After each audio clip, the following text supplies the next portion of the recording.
विश्वासको यात्रा, धार्मिक यात्रा। आदरणीय दर्शकवृन्द नमस्कार। आध्यात्मिक मूल्य मान्यताप्रति प्रतिबद्ध नेपालको पहिलो धार्मिक तथा आध्यात्मिक टेलिभिजन भक्तिदर्शन टेलिभिजनको यो विशेष प्रस्तुति धार्मिक यात्रा विशेषमा तपाईलाई हार्दिक स्वागत गर्दछु। म हेमा शर्मा। प्रियजन, श्रद्धा, भक्ति अनि विश्वासको यात्रा धार्मिक यात्रा अन्तर्गत रहेर हामीले तपाईलाई विभिन्न धार्मिक स्थलहरूको दर्शनका साथसाथै उक्त स्थलको जानकारी अनि विशेषता पनि स्रोत र साधनले भ्याएसम्म यहाँहरूमाझ प्रस्तुत गरिरहेका छौँ। विभिन्न धार्मिक स्थलको दर्शन गराउने क्रममा आज हामी यहाँलाई काठमाडौँको 32 पुतलीमा रहेको प्रसिद्ध राम मन्दिर तथा राम चरित्रको बारेमा अवगत गराउन गइरहेका छौँ। मन्दिर राजकीय शिखर शैलीमा निर्मित रहेको छ। मन्दिरमा कालो प्रस्थद्वारा निर्मित भगवान श्रीराम, सीता, लक्ष्मण, भरत तथा शत्रुघ्नको पूर्ण कदको सुन्दर मूर्ति स्थापित गरिएको छ। मन्दिर परिसरमा थुप्रै शिवालयहरू निर्माण गरिएका छन्।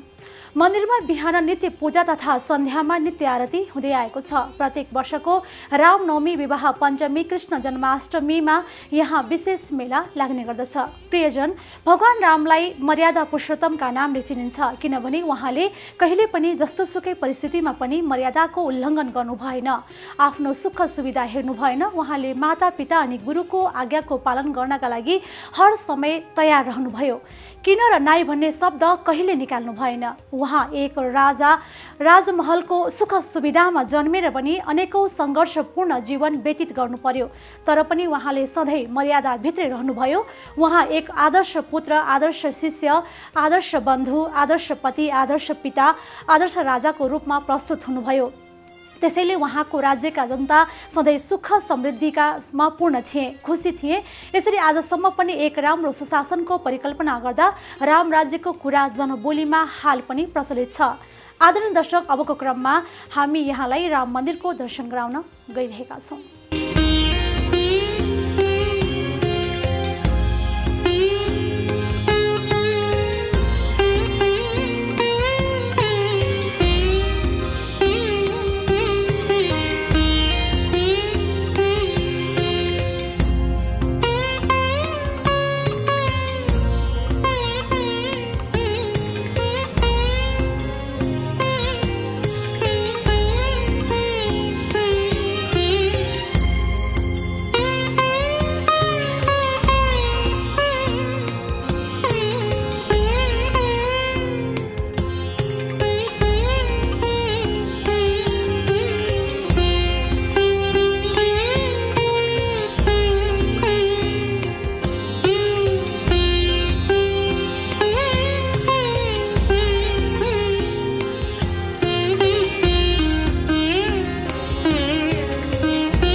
राम भगवानको प्रसिद्ध मन्दिर काठमाडौँको 32 पुतलीमा अवस्थित छ। यो मन्दिर करिब 130 वर्ष अगाडितिर राणाकालमा निर्माण गरिएको हो। मन्दिर भव्य राजकीय शैलीमा निर्मित रहेको छ। चारकुने मन्दिरका चारैतिर सुन्दर 4 गजुरहरू रहेका छन् भने बीचमा 3वटा गजुरहरू क्रमैसँग रहेका छन्। मन्दिर छेउछाउमा अनेक प्रकारका कला, वास्तुकला आदि रहेका छन्। भगवान रामलाई भगवान विष्णुको 10 अवतार मध्येको एक महत्त्वपूर्ण अवतार मानिन्छ। भगवान श्री रामलाई आदर्श पुरुषका रूपमा लिने गरिन्छ। भगवान श्री रामका मूर्तिहरू नेपालमा 1500 वर्ष अगाडिदेखि बन्न थालेको इतिहास पाइन्छ।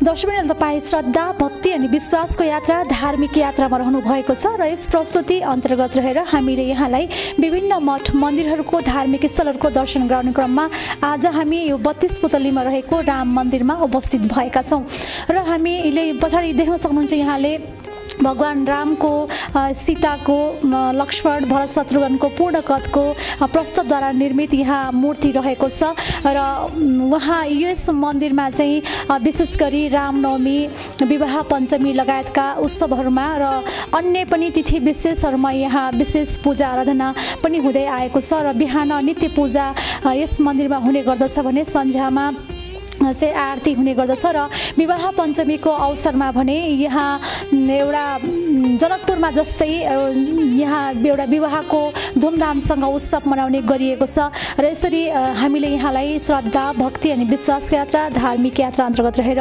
32 पुतलीमा रहेको राम मन्दिरको दर्शन गराइरहेका छौँ।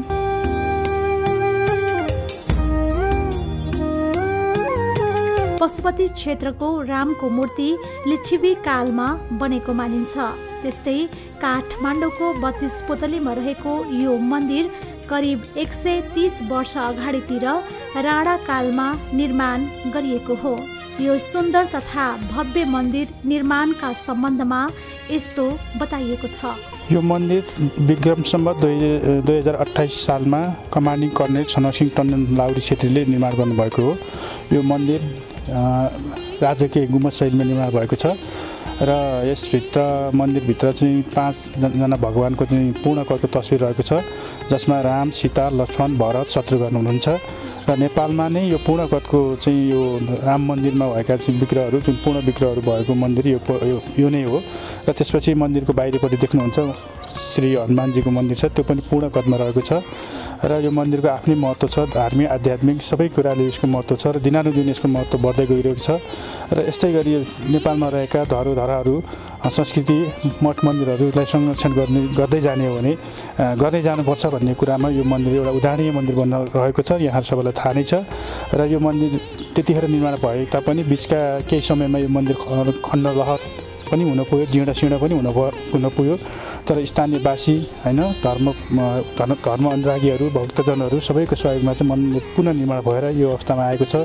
अहिले हेर्दा सबैभन्दा सुन्दर राम्रो मन्दिर देखिन्छ र यहाँ विभिन्न खाले बिहा, व्रतबन्ध, सुटिङ हैन यस्तै धार्मिक आध्यात्मिक चाहिँ विभिन्न छायाङ्कनहरू गर्ने कुरामा यो मन्दिर अत्यन्तै अहिले लोकप्रिय बन्दै गएको छ। मन्दिरमा कालो प्रस्तरद्वारा निर्मित भगवान श्रीराम, सीता, लक्ष्मण, भरत तथा शत्रुघ्नको पूर्ण कदको सुन्दर मूर्ति स्थापित गरिएको छ। यी सुन्दर मूर्तिलाई विभिन्न धातुहरूले सजाइएको छ।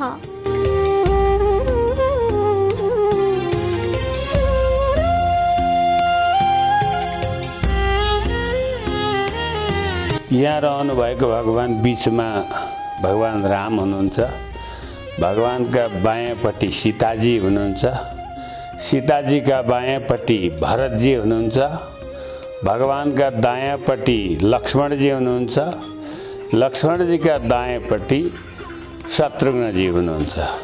तलतिरपट्टि सानो सानो भगवान हुनुहुन्छ मूर्ति, बिचमा भगवान हुनुहुन्छ, दाहिनेपट्टि लक्ष्मणजी हुनुहुन्छ, बायाँपट्टि सीताजी हुनुहुन्छ। यो मन्दिरको विशेषता त भगवानको राम दरबार, चारैजना दाजुभाइ सीताजी सहित हुनुभएको यो भगवानको, यसलाई राम मन्दिर नभनेर राम दरबार भनिन्छ। यसको विशेषता चाहिँ त्यही हो। यो मन्दिर चाहिँ 1928 सालदेखि यहाँ भगवान स्थापित हुनुभएको रहेछ। अब यहाँ यसलाई चाहिँ सनकसिंह टन्डन लाउरी छेत्री उहाँले स्थापना गर्नुभएको रहेछ। उहाँका कृपाले यो अहिले भगवानको सबै दर्शन पाएका छौँ हामीहरूले पनि।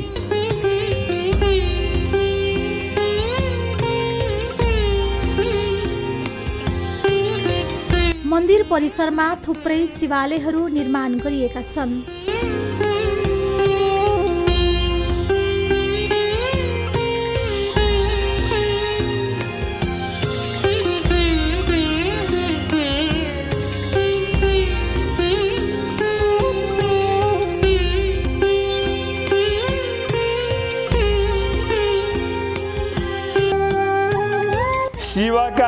हृदयमा राम हुनुहुन्छ, रामका हृदयमा शिव हुनुहुन्छ। जसरी रामेश्वरम स्थापना भयो त्यतिखेर भगवानले मेरो आदि तपाईँ इष्टदेव हुनुभयो भनेर भन्नुभयो। अनि भनेपछि शिवजीले होइन, हजुर चाहिँ मेरो इष्टदेव राम ईश्वर, मेरा चाहिँ ईश्वर हुन् हजुर हुनुहुन्छ। त्यसकारण चाहिँ नि यो त्यसो होइन भनेपछि अनि भगवान रामले मर्जी भयो, ल शिवजीका हृदयमा म बस्छु, मेरा हृदयमा शिवजी बस्नुहुन्छ भन्ने भगवान र शिवजीको त्यस्तो प्रेम छ उहाँहरूको। मन्दिरमा बिहान नित्य पूजा तथा सन्ध्यामा नित्य आरती हुँदै आएको छ। प्रत्येक वर्षको रामनवमी तथा विवाह पञ्चमी र कृष्ण जन्माष्टमीमा यहाँ विशेष मेला नै लाग्ने गर्दछ।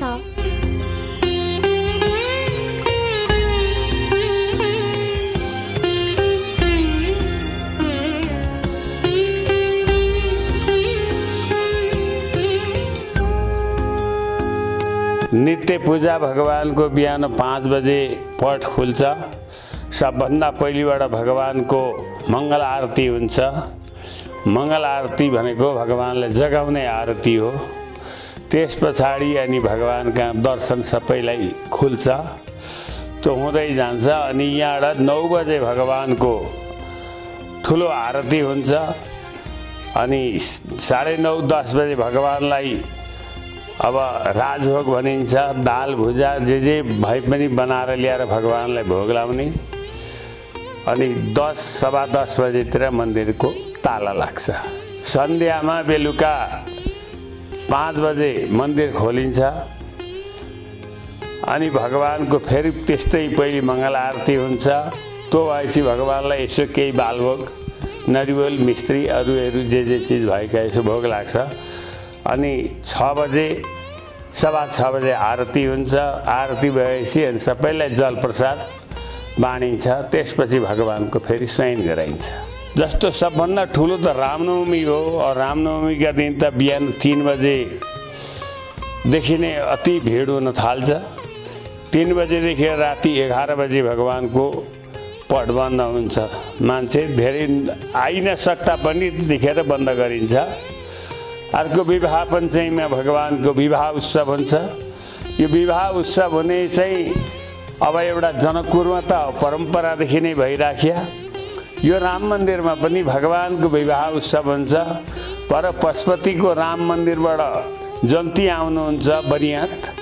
अनि यहाँ भगवानको साना भगवानलाई डोलामा हालेर लगेर यहाँ मण्डप बनाएको हुन्छ। मण्डपमा भगवानलाई विराजमान गरेर वैदिक विधि अनुसार कन्यादान, गोडा धुने, बरणी गर्ने, सिन्दुर आदि गर्ने काम सबै हुन्छ। अनि भगवानको विवाह उत्सव सकेपछि उहाँबाट आउने बरियात पनि उतातिर वापस जानुहुन्छ। अनि यहाँको भगवान पनि भित्र आएर विराजमान हुनुहुन्छ। अब अरू बेला पर्वमा भगवानको विशेष पर्वहरूमा पनि भगवानको पूजा आराधना यसो उत्सवहरू हुन्छ। प्रत्येक महिनामा भगवानको महास्नान हुन्छ। यी सबै 5वटा यी भगवान सबै तलका शालिग्राम सहित जम्मैलाई यहाँ वैदिक विधि अनुसार भगवानलाई दुध, दही, घिउ, मह, चिनी, पञ्चामृत आदिले भगवानको अभिषेक गरेर अनि भगवानलाई फेरि नयाँ वस्त्र फेराउने गरिन्छ। र भगवानलाई त्यस दिन चाहिँ खिरानको भोग लाग्छ। खिरान र चना भगवानको भोग लाग्छ। त्यस दिन धेरै यहाँ यात्रीहरू दर्शनार्थी आउनुहुन्छ। कहिले 200, 300, 500, 1000 पनि हुनुहुन्छ। त्यस्तरी चाहिँ नि भगवानको उत्सव हुँदै जान्छ। भगवान रामलाई मर्यादा पुरुषोत्तमका नामले चिनिन्छ, किनभने उहाँले कहिले पनि जस्तो सुकै परिस्थितिमा पनि मर्यादाको उल्लङ्घन गर्नु भएन। आफ्नो सुख सुविधा हेर्नु भएन। उहाँले माता पिता अनि गुरुको आज्ञाको पालना गर्नका लागि हर समय तयार रहनुभयो। उहाँले एक राजमहलको सुख सुविधामा जन्मेर पनि अनेकौं सङ्घर्षपूर्ण जीवन व्यतीत गर्नु पर्यो, तर पनि उहाँ सधैँ मर्यादा भित्रै रहनुभयो। उहाँ एक आदर्श पुत्र, आदर्श शिष्य, आदर्श बन्धु, आदर्श पति, आदर्श पिता तथा आदर्श राजाको रूपमा सधैँ प्रस्तुत हुनुभयो। किन मर्यादामा एउटा हाम्रो बताएको छ शास्त्रले, 3वटा शास्त्र छन् हाम्रा, जम्मा जति शास्त्र भए पनि। अब भागवतले मर्न सिकाएको छ, रामायणले गर्न सिकाएको छ, महाभारतले नगर्न सिकाएको छ भनिन्छ। हेर्नुहोस्, अब आजका 7 दिन मर्ने प्राणीले के गर्ने त भन्दा भागवतले बताए बमोजिम त्यो भगवानको सेवा आराधना अर्चना गर्ने, त्यही अनुसारबाट रहने। रामायणले मर्न कसरी सिकाएको छ भन्दाखेरि भगवान मर्यादा पुरुषोत्तमले गरेको काम नगर्ने काम चाहिँ उहाँले केही पनि गर्नुभएको छैन। मर्यादामा रहेर भगवान राजा भएर, राजाको छोरो भएर पनि त्यस्ता जङ्गलमा खाली गोडा घुमेर काँडा कति बिजे, अब कति चोटपटक लागे, त्यस बखतमा सीताजीलाई हरेर लगो रावणले, त्यही पनि धैर्य गरेर मर्यादासित भगवानले चाहिँ नि आफ्नो पालन गर्नुभयो, रावणलाई पनि समाप्त गर्नुभयो। फेरि अनि आएर दरबारमा फेरि विराजमान हुनुभयो। त्यस्ता मर्यादा पुरुषोत्तम राम भइबक्सिन्छ। अब महाभारतको सङ्ग्राममा सारा चाहिँ कौरवहरू आफै दाजुभाइहरूसित मरे, त्यस कारण त्यो चाहिँ जान्नु मात्रै पर्ने हो, त्यो चाहिँ गर्न नहुने, त्यही सिकाएको छ हाम्रा 3टा शास्त्रले। भगवान श्रीरामको जन्म प्राचीन समयमा राजा दशरथको घरमा ज्येष्ठ सुपुत्रको रूपमा भएको थियो। राजा दशरथलाई धेरै समयसम्म कुनै सन्तान नभएका कारण गुरु वशिष्ठको आज्ञा अनुसार पुत्रेष्टि यज्ञ गराउनु भएको थियो। त्यसपछि राजा दशरथकी 3वटा रानीहरूबाट 4वटा छोराको जन्म भएको थियो। मर्यादा पुरुष श्रीरामको जन्म माता कौशल्याको गर्भबाट ज्येष्ठ सुपुत्रको रूपमा भएको थियो। भगवान श्रीराम आफ्ना भाइहरू सहित गुरुकुलमा नै रहेर धनुर्विद्याका साथै अन्य आवश्यक शिक्षा दीक्षा ग्रहण गर्नु भएको थियो। यसका साथै गुरुले उहाँहरूलाई विभिन्न तीर्थस्थानका साथै धेरै नगर गाउँ तथा जङ्गलमा रहेका आश्रमहरूको भ्रमण गराउनु भएको थियो। घुम्ने क्रममा विश्वामित्रले मिथिला जनकपुरका राजा जनककी पुत्री सीताको स्वयंवर हुन लागेको स्थानमा समेत लिएर जानु भएको थियो। विभिन्न स्थानका राजकुमारहरूको उपस्थिति भएको उक्त स्थानमा राजा जनकले शिवधनुषको बारेमा सबैलाई जानकारी दिँदै धनुष उठाउन जानकीले मात्र सकेकी कारणले जो पुरुषले यो धनुषमा ताँधो चढाएर बाण चलाउन सक्छ त्यसै पुरुषलाई सीताले वरमाला पहिर्याउने कुरा घोषणा गर्नु भएको थियो। घोषणा सुनेर सबै वीरहरूले आफ्नो बल प्रदर्शन गरे, परन्तु धनुषलाई कसैले डगमगाउन पनि सकेनन्। त्यसपछि विश्वामित्रले रामलाई धनुष चलाउने आज्ञा दिनुभयो। गुरुको आज्ञा पाएर श्रीरामले धनुष उचालेर ताँदो चढाउन लाग्दा धनुष भाँचिएर 3 टुक्रा भएको थियो। त्यसपछि जानकीले श्रीरामलाई वरमाला पहिराउनु भएको थियो। यसरी श्रीराम सीताको विवाह सम्पन्न भएको थियो।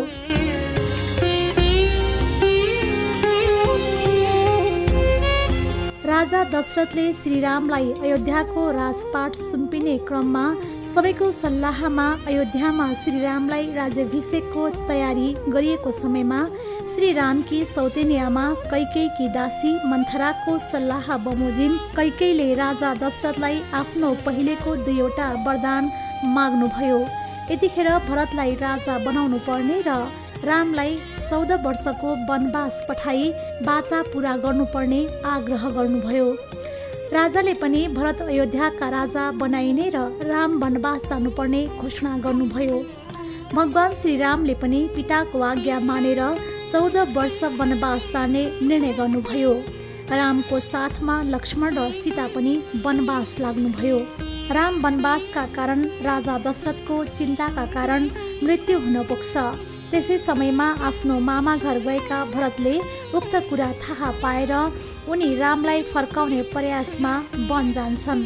तर रामले पितृवचन पूरा नगर्दासम्म अयोध्या नफर्कने निर्णय गरेपछि उनी रामको पूजा गर्नका निमित्त एक जोडी खराउ लिएर अयोध्या फिर्ता हुन्छन्। भगवान श्रीरामले सीता र लक्ष्मण सहित वनवासमा ऋषिहरूका आश्रम र धेरै जङ्गलको भ्रमण गर्छन्। अन्तमा उनीहरूले पञ्चवटीमा गएर आफ्नो कुटी बनाएर बस्न थाल्छन्।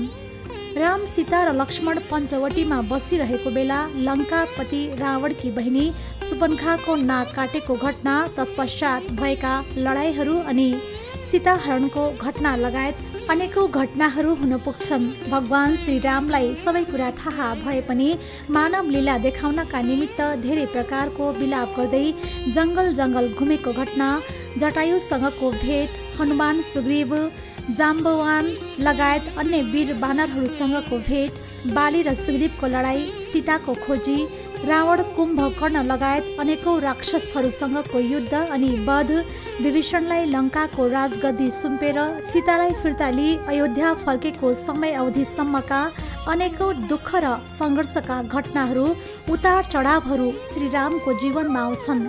तर उनले ती सबैलाई धैर्य, विवेकका साथमा त्यसको समाधान गर्दै जान्छन्।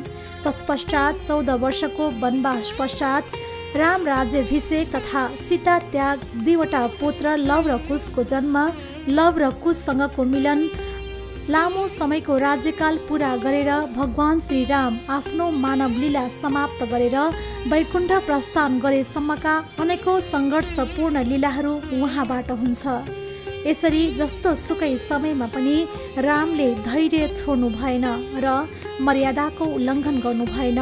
उहाँले माता, पिता अनि गुरुको आज्ञाको पालन गर्नका लागि हर समय तयार रहनुभयो। किन अथवा नाइ भन्ने शब्द कहिले निकाल्नु भएन।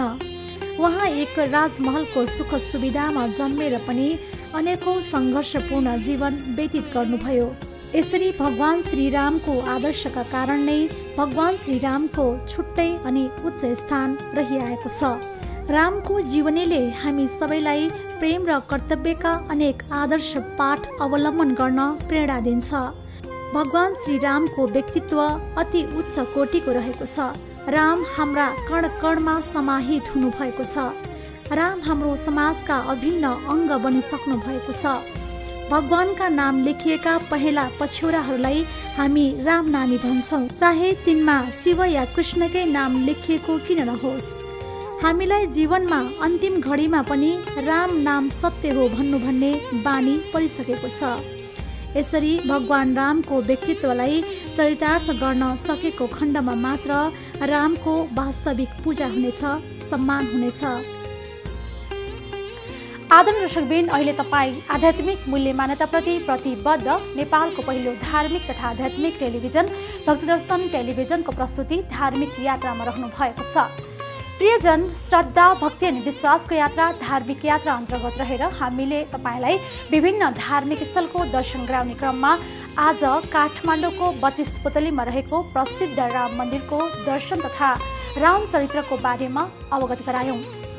दर्शकबिन, भगवान रामलाई मर्यादा पुरुषोत्तमका नामले चिनिन्छ, किनभने उहाँले कहिले पनि जस्तो सुकै परिस्थितिमा पनि मर्यादाको उल्लङ्घन गर्नु भएन, आफ्नो सुख सुविधा हेर्नु भएन। उहाँले माता, पिता अनि गुरुको आज्ञाको पालन गर्नका लागि हर समय तयार रहनुभयो। उहाँ एक राजमहलको सुख सुविधामा जन्मेर पनि अनेकौं सङ्घर्षपूर्ण जीवन व्यतीत गर्नु पर्यो, तर पनि उहाँले सधैँ मर्यादाभित्रै रहनुभयो।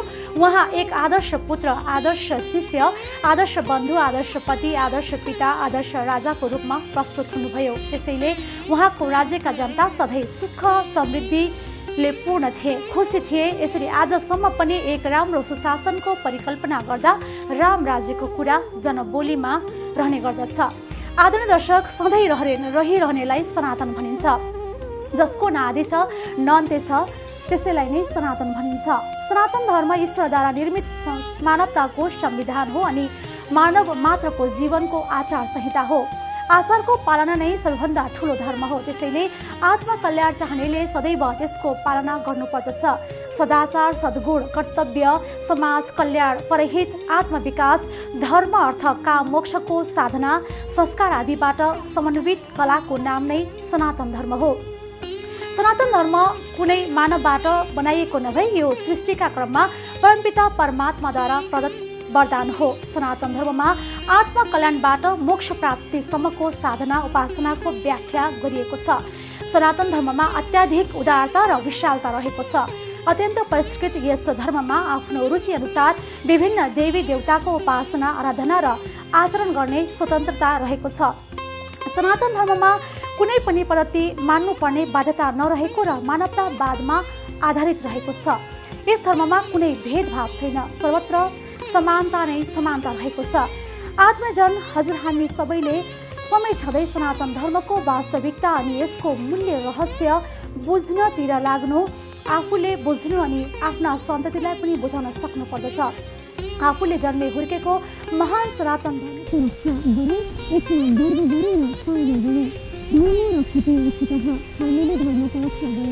धर्मले पनि हाम्रो कल्याण गर्नेछ।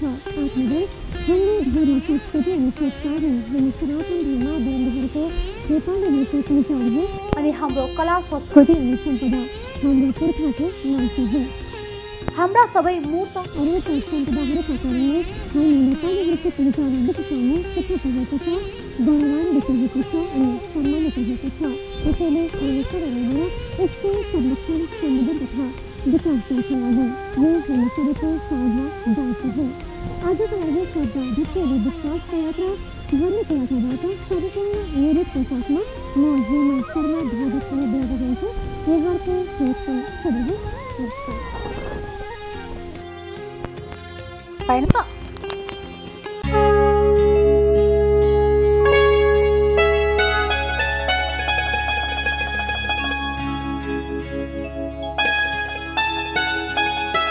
श्रद्धा, भक्ति अनि विश्वासको यात्रा, धार्मिक यात्रा।